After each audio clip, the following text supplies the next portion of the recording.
Hello friends, welcome back on our YouTube channel PP objective Z dot के में आप सभी का एक बार फिर से स्वागत करते हैं। दोस्तों, आज के इस इम्पोर्टेंट वीडियो में लेकर आए बिहार आरटीआई एंट्रेंस एग्जाम 2024 के लिए सामान्य विज्ञान के most important previous year question, जो कि दोस्तों 2023 में पूछे गए हैं क्वेश्चन। और यह बहुत ही बेहतरीन क्वेश्चन यहाँ पे आपको मिलने वाले हैं। तो 2023 में जो जितने भी क्वेश्चन पूछेंगे दोस्तों साइंस का, तो उसके हम जितने भी हैं, तो पहले हम 25 क्वेश्चन से कुछ अतिरिक्त करने वाले हैं आज की वीडियो में, और इसके बाद हम फिर एक वीडियो में पूरा करेंगे। तो आप इस वीडियो के अंत तक बने रहें और इस वीडियो का लाभ लें। जो भी आईटीआई एंट्रेंस एग्जाम 2024 का फॉर्म फिल करने वाले हैं, तो दोस्तों उसके लिए यह वीडियो मोस्ट इम्पोर्टेंट होने वाला है, क्योंकि आपको इससे पता चल जाएगा कि किस तरह का क्वेश्चन इंट्रेंस एग्जाम में पूछे जाते हैं। तो उम्मीद करता हूँ आप यह कीजिएगा। तो दोस्तों, अपने टॉपिक और चलते हैं। दोस्तों, इस वीडियो का पहला क्वेश्चन यहाँ पे दिया हुआ है सामान्य विज्ञान का।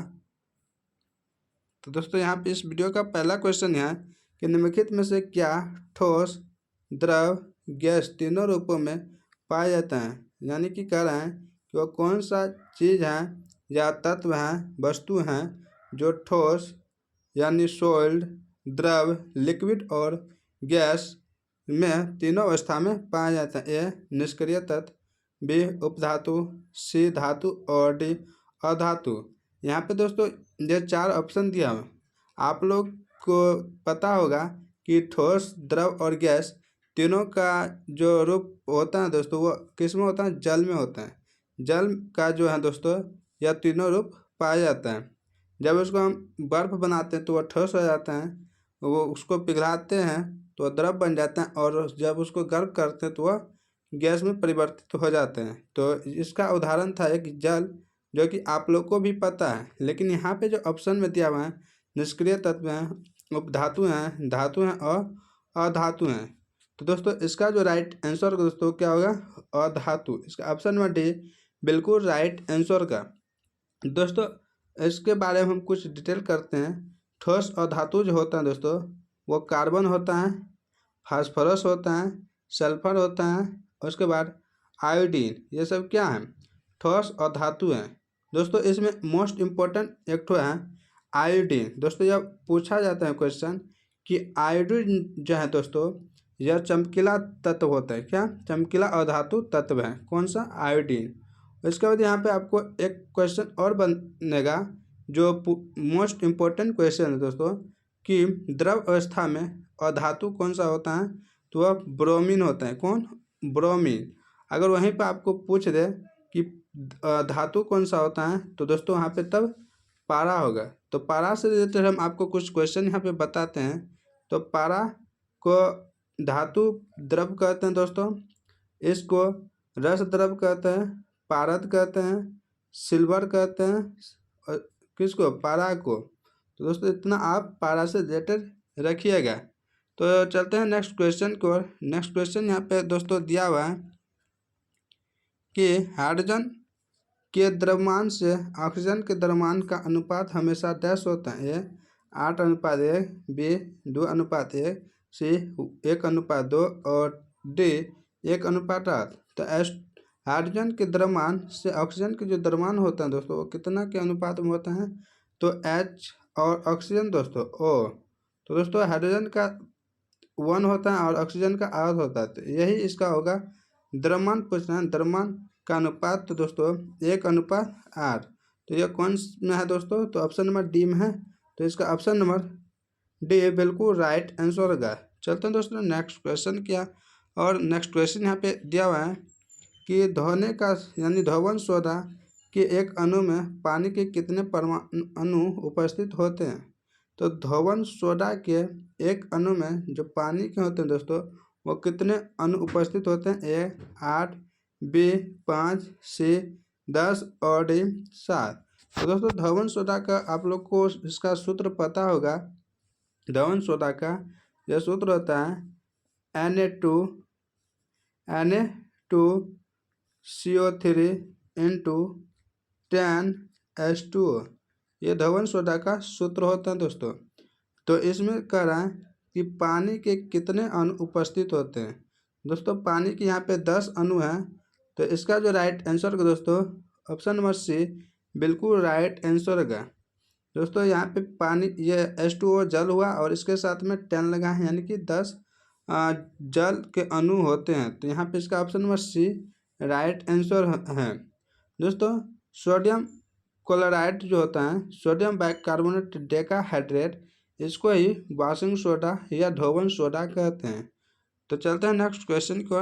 नेक्स्ट क्वेश्चन यहाँ पे दिया हुआ है कि 18 वोल्ट के विभवांतर वाले दो बिंदुओं के बीच 4 कूलम आवेश के ले जाने में किए गए कार्य की मात्रा होती है। तो यहाँ पे कार्य की मात्रा पूछ रहे हैं। इतना वोल्ट 18 वोल्ट विभवांतर दिया है और 4 कूलम आवेश दिया है, तो कार्य पूछ रहे हैं। तो दोस्तों इसका सूत्र होता है, विभव बराबर W/Q, यानी कि कार्य बटे आवेश। तो यह इसका सूत्र होता है। इस पर हम दोस्तों बैठाएंगे तो हमको विभवांतर दिया हुआ है 18 बराबर W/, आवेश कितना दिया है 4 कूलम। दोस्तों 4 कूलम दिया है, तो तब दोस्तों इसको कैलकुलेशन करेंगे तो W बराबर हो जाएगा 18 चौके 72, तो 72 जूल होगा। दोस्तों इसका आंसर ऑप्शन नंबर सी में यहाँ पे 72 जूल दिया हुआ है। ऑप्शन नंबर सी इनका बिल्कुल राइट आंसर होगा। तो चलते हैं दोस्तों नेक्स्ट क्वेश्चन की ओर। नेक्स्ट क्वेश्चन यहाँ पे दिया हुआ है कि जब कोई वस्तु वृत्तीय पथ पर गति करती है तो घूर्णन गति करती हुई वस्तु पर केंद्र की ओर लगने वाला जो बल कहलाता है वह कौन सा बल कहलाता है? ए साधारण बल, बी कोणीय बल, सी अभिकेंद्रीय बल और डी गुरुत्वाकर्षण बल। तो दोस्तों जब कोई वस्तु वृत्तीय पथ, यानी कि यह वृत्तीय पथ तो गति करती है तो घूर्णन गति के कारण, यानी जब घूर्णन करती है तो इसके कारण जो वस्तु के केंद्र पर यहाँ बीचों बीच में जो लगने वाली बल होती है दोस्तों उसको कौन सा बल कहते हैं, यही क्वेश्चन कह रहा है। तो दोस्तों इसके बीच में जो बल लगता है दोस्तों घूर्णन गति के कारण, तो उसे अभिकेंद्रीय बल कहते हैं। क्या कहते हैं? अभिकेंद्रीय बल कहते हैं। इसका ऑप्शन नंबर से बिल्कुल राइट आंसर है, क्योंकि दोस्तों केंद्र की ओर है। तो दोस्तों यहाँ पे इसका ऑप्शन नंबर से बिल्कुल राइट आंसर होगा। तो दोस्तों यहाँ पे गुरुत्वाकर्षण बल क्या होता है दोस्तों? यह दोस्तों होता है गुरुत्वाकर्षण बल जो एक वस्तु दूसरे वस्तु से अपनी ओर आकर्षित करती है। जैसे दोस्तों हम किसी भी चीज़ को ऊपर जब फेंकते हैं तो वह ऊपर ना जा करके फिर नीचे की ओर चली जाती है। तो जब नीचे की ओर आती हैं दोस्तों वह किसके कारण? गुरुत्वाकर्षण बल के कारण नहीं आती हैं। तो दोस्तों ये इसका यहाँ पे दिया हुआ है। उसके बाद चलते हैं नेक्स्ट क्वेश्चन की ओर। नेक्स्ट क्वेश्चन यहाँ पे दिया हुआ है दोस्तों कि विटामिन सी का रासायनिक नाम क्या है? A retinol, B thiamine, C ascorbic acid और डी टोकोफेरॉल। तो विटामिन सी का जो रासायनिक नाम होता है दोस्तों वो होता है एस्कॉर्बिक एसिड। इसका ऑप्शन नंबर सी बिल्कुल राइट आंसर का क्या होगा दोस्तों? ऑप्शन नंबर सी बिल्कुल राइट आंसर। दोस्तों विटामिन सी का जो कुछ उदाहरण दोस्तों जो पूछे जाते हैं एग्जाम सब में, वो है नींबू, कौन सा दोस्तों? नींबू, उसके बाद संतरा और उसके बाद आंवला, और मोस्ट इम्पोर्टेंट यहाँ पे ऑप्शन है दोस्तों आंवला, ये ज़्यादातर पूछे जाते हैं। इसके बाद नारंगी, ये भी किसका? विटामिन सी का ही उदाहरण है। चलते हैं दोस्तों नेक्स्ट क्वेश्चन की ओर। नेक्स्ट क्वेश्चन यहाँ पे दिया हुआ है कि 1 किलोवाट घंटा किसकी इकाई है? ए ऊर्जा, बी क्षमता, सी बल और डी संवेग। तो 1 किलोवाट घंटा जो है दोस्तों यह ऊर्जा की इकाई है। इसका ऑप्शन नंबर ए बिल्कुल राइट आंसर है। दोस्तों यहाँ पे बल दिया हुआ है, क्या? बल। तो दोस्तों बल का ऐसा मात्रक क्या होता है? तो दोस्तों बल का ऐसा मात्रक जो होता है वह न्यूटन होता है। क्या होता है? न्यूटन। दोस्तों बल का ऐसा मात्रक न्यूटन होता है। उसके बाद यहाँ पे क्षमता दिया है, क्या होता है दोस्तों? क्षमता। क्षमता का जो ऐसा मात्रक होता है दोस्तों वह वाट होता है। क्या? वाट। और संवेग दोस्तों यहाँ पे दिया हुआ है, तो संवेग का जो दोस्तों ऐसा मात्रक होता है वह जो होता है दोस्तों, यह इसका आंसर आप कमेंट बॉक्स में जरूर दीजिएगा। और मोस्ट इम्पोर्टेंट क्वेश्चन यह संवेग होता है, तो इसका आंसर आप कमेंट बॉक्स में पहले कीजिएगा। तो चलते हैं नेक्स्ट क्वेश्चन की ओर। नेक्स्ट क्वेश्चन यहाँ पे दिया हुआ है कि भौतिक विज्ञान में किए गए कार्य को परिभाषित किया जाता है। ए, किसी वस्तु पर कार्यान्वित बल जो वस्तु को विस्थापित नहीं कर पाता है के द्वारा। बी, वस्तु के विस्थापन द्वारा। सी, वस्तु पर कार्यान्वित बल द्वारा। और डी, उपरोक्त सभी के द्वारा। तो भौतिक विज्ञान में जो किए गए कार्य को परिभाषित किया जाता है दोस्तों, ये किसके द्वारा किया जाता है? वस्तु के विस्थापन के द्वारा। इसका ऑप्शन नंबर बी बिल्कुल राइट आंसर है। नेक्स्ट क्वेश्चन यहाँ पे दिया हुआ है दोस्तों, यहाँ पे इसका जो राइट आंसर बी था वो राइट आंसर था। और यहाँ पे पूरा डिटेल में इसका आंसर दिया हुआ है कि बी में जो है बी और सी दोनों सही हैं, यानी कि इसका वस्तु के विस्थापन और वस्तु पर कार्यान्वित बल ये दोनों इसका राइट आंसर होगा दोस्तों। चल नेक्स्ट क्वेश्चन यहाँ पे दिया हुआ है कि नेक्स्ट क्वेश्चन दिया हुआ है, कह रहा है साबुन में क्या पाया जाता है? यह उच्च अनुभार वाले अकार्बनिक वसी अम्लों के सोडियम या पोटेशियम लवण। बी, उच्च अनुभार वाले कार्बनिक वसी अम्लों के सोडियम या पोटेशियम लवण। सी, क्लोरीन और पोटेशियम। और डी, इनमें से कोई नहीं। तो दोस्तों यहाँ पे इसका जो राइट आंसर होगा दोस्तों वो होगा उच्च अनुभार वाले कार्बनिक वसीय अम्लों के सोडियम या पोटेशियम लवण होते हैं किसमें? साबुन में। इसका ऑप्शन में भी बिल्कुल राइट आंसर होगा। नेक्स्ट क्वेश्चन यहाँ पे दिया हुआ दोस्तों कि फ्यूज तार का गलनांक क्या होता है? यहाँ पे डैश है यानी खाली जगह है, क्या होता है? ए, कम होता है। बी, अधिक होता है। सी, अपरिवर्तित रहता है। और डी, इनमें से कोई नहीं। तो फ्यूज का तार जो होता है दोस्तों, जो भी हम प्लग या बल्ब सब से को जो सुरक्षित रखने का काम करते हैं दोस्तों फ्यूज, वो हम जो लगाते हैं उसका गलनांक क्या होता है दोस्तों? इसका जो गलनांक होता है वो होता है कम। तो इसका ऑप्शन नंबर ए बिल्कुल राइट आंसर का। दोस्तों कम क्यों होता है? तो हम कम इसलिए लगाते हैं क्योंकि यहाँ पे जब भी वोल्टेज घर में जो बल्ब से लगा होता है दोस्तों उसको सुरक्षित करता है। जब भी एकाएक वोल्टेज बढ़ता है तो फ्यूज तार उसको सुरक्षित प्रदान करने के लिए क्या करते हैं? करंट को स्पीड आने से यानी तेजी में जो करंट आता है अधिक, उससे क्या होता है वह जितना क्षमता का रहता है वो टूट कर उस जो रास्ते होता है दोस्तों उसको रोक देता है। तो वहाँ से वो ब्रेक कर देता है और करंट आगे जाने से रुक जाता है। तो जिससे हमारे घर की जो जितने भी क्षति होने वाली रहती है इलेक्ट्रिक वह सुरक्षित रह जाता है। तो फ्यूज तार का गलनांक इसलिए कम होता है। नेक्स्ट क्वेश्चन को चलो दोस्तों। नेक्स्ट क्वेश्चन यहाँ पे दिया हुआ है। नेक्स्ट क्वेश्चन है दोस्तों कि निम्नलिखित में से कौन से तत्व रासायनिक प्रतीक लैटिन से लिया गया है? A, aluminium. B, chlorine. C, iron. और डी, कार्बन। तो इनमें से एक ऐसा रासायनिक तत्व है दोस्तों जिनका नाम लैटिन से लिया गया है। तो कौन सा है दोस्तों? तो है आयरन। इसका ऑप्शन नंबर सी बिल्कुल राइट आंसर है। तो दोस्तों आयरन का जो लैटिन में नाम होता है दोस्तों वो फेरम होता है। क्या होता है दोस्तों? फेरम। तो दोस्तों इसको भी आप याद रखिएगा कि लोहे का जो रासायनिक प्रतीक Fe होता है दोस्तों, Fe ही जो यह Fe होता है यह लोहे को लैटिन भाषा में फेरम कहते हैं। चलते हैं नेक्स्ट क्वेश्चन को। नेक्स्ट क्वेश्चन यहाँ पे दिया हुआ है कि निम्नलिखित में से किस अभिक्रिया में ऑक्सीजन हवा में मुक्त होती है? ए, प्रकाश संश्लेषण। बी, वाष्पोत्सर्जन। सी, श्वसन। और डी, अम्लत्याग। तो अभिक्रिया में किस अभिक्रिया में ऑक्सीजन हवा में मुक्त होती है? दोस्तों हवा में मुक्त होती है प्रकाश संश्लेषण। इसका ऑप्शन नंबर ए बिल्कुल राइट आंसर है। नेक्स्ट क्वेश्चन की ओर चल दोस्तों। नेक्स्ट क्वेश्चन यहाँ पे दिया हुआ है कि सामान्य तौर पर या आम तौर पर विद्युत धनात्मक तत्वों की संयोजकता होती है। ए, 2 1 0। बी, 0 1 2। सी, 1 2 3। और डी, 4 3 2।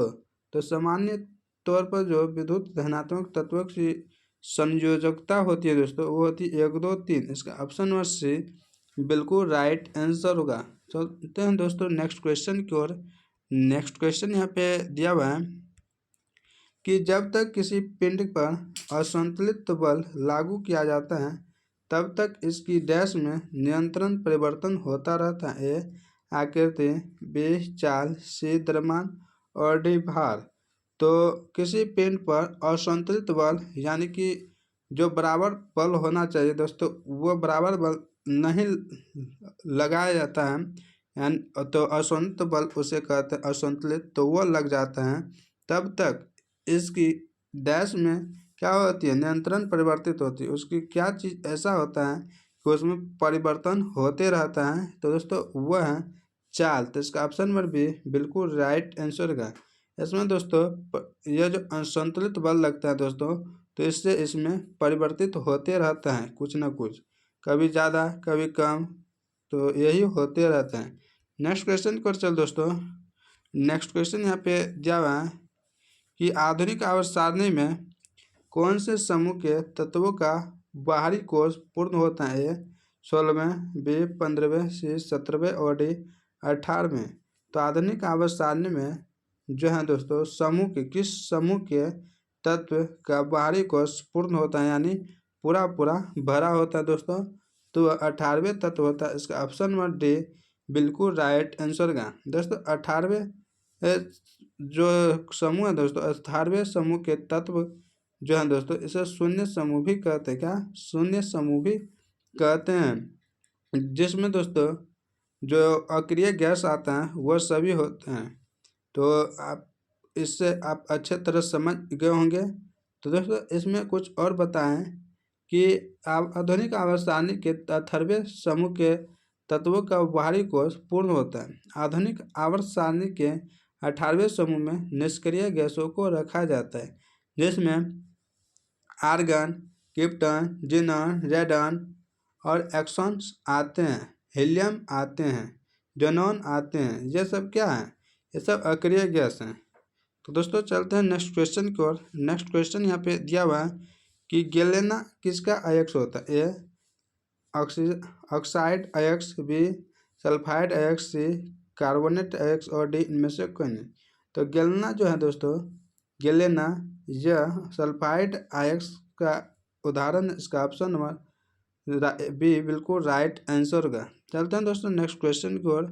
नेक्स्ट क्वेश्चन यहाँ पे दिया हुआ है कि किसी वस्तु के कार्य करने की क्षमता को कहते हैं। ए त्वरण, बी वेग, सी ऊर्जा और डी शक्ति। किसी वस्तु के कार्य करने की जो क्षमता होती है दोस्तों इसे क्या कहा जाता है? तो ऊर्जा कहते हैं। इसका ऑप्शन नंबर सी बिल्कुल राइट आंसर है।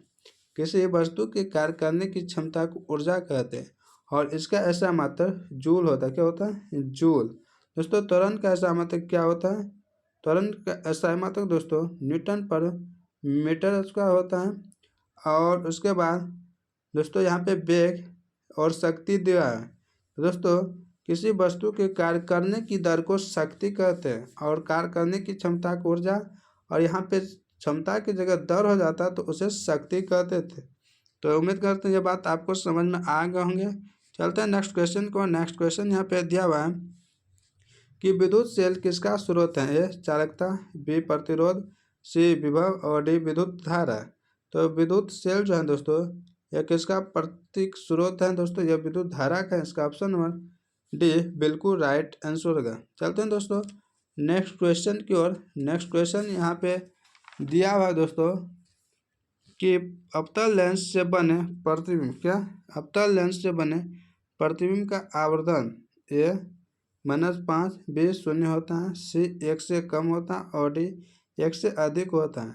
तो दोस्तों इसका जो राइट आंसर दोस्तों वो होगा ऑप्शन नंबर सी 1 से कम होता है। इसका ऑप्शन नंबर सी बिल्कुल राइट आंसर का। नेक्स्ट क्वेश्चन यहाँ पे दिया हुआ है कि किसी वस्तु का जड़त निर्भर करता है। ए आवेग पर, बी वस्तु के द्रव्यमान पर, सी भार पर और डी त्वरण पर। तो किसी वस्तु का जो जड़त होता है दोस्तों ये किस पर निर्भर करता है? दोस्तों यह जो निर्भर करता है यह द्रव्यमान की वस्तु के द्रव्यमान पर करता है। इसका ऑप्शन नंबर बी बिल्कुल राइट आंसर है। नेक्स्ट क्वेश्चन यहाँ पे दिया हुआ है दोस्तों कि एक सुचालक का प्रतिरोध निम्न में से किस कारण पर निर्भर नहीं करता। ए दाब, बी अनुप्रस्थ भाग का क्षेत्रफल, सी पदार्थ और डी लंबाई। तो दोस्तों इसका जो राइट आंसर का दोस्तों वो होगा दाब। इसका ऑप्शन नंबर ए बिल्कुल राइट आंसर का। दोस्तों दाब का ऐसा मात्रक होता है पास्कल। क्या होता है दाब का ऐसा मात्रक? पास्कल होता है दोस्तों। यह आप ध्यान में रखिएगा। चलते हैं दोस्तों नेक्स्ट क्वेश्चन को। नेक्स्ट क्वेश्चन यहाँ पे दिया हुआ है कि किसी वस्तु पर कार्य करने वाले गुरुत्व बल को डैश के रूप में जाना जाता है। ए आवेग, बी त्वरण, सी भार और डी द्रव्यमान। तो किसी वस्तु पर कार्य करने वाले जो गुरुत्व बल होता है दोस्तों, यानी छोटा जी जो होता है, उसको किस रूप में जाना जाता है? तो दोस्तों इसे भार के रूप में जाना जाता है। इसका ऑप्शन नंबर सी बिल्कुल राइट आंसर है। दोस्तों यहाँ पे इसका जो मान होता है दोस्तों, छोटा जी का मान वो 9.8 मीटर होता है, या कहीं कहीं पे 10 मीटर भी लेते हैं। तो इसको आप ध्यान में रखिएगा। तो आज की वीडियो यहीं समाप्त होती है दोस्तों। यह वीडियो आपको कैसा लगा तो आप कमेंट कर ज़रूर से ज़रूर बताइएगा। तो इसी तरह के वीडियो लेने के लिए हमारे चैनल को सब्सक्राइब कर ले, और बिहार ITI इंट्रेंस एग्ज़ाम और पॉलिटेक्निक के या पैरामेडिकल यानी तीनों का जो इंट्रेंस एग्ज़ाम है दोस्तों, उसकी बेहतरीन तैयारी करने के लिए हमारे चैनल को सब्सक्राइब कर लें, बेल आइकन को दबाना ना भूलें, ताकि हम जब भी कोई वीडियो अपलोड करें तो सबसे पहले आप तक नोटिफिकेशन जरूर से जरूर जाए। तो आज की वीडियो यही समाप्त हुई। तो मिलते हैं कल के वीडियो में फिर से। तब तक आप लोग स्वस्थ रहें, मस्त रहें, व्यस्त रहें, अपने लक्ष्य के पीछे भागते रहें। जय हिंद, जय भारत, वंदे मातरम।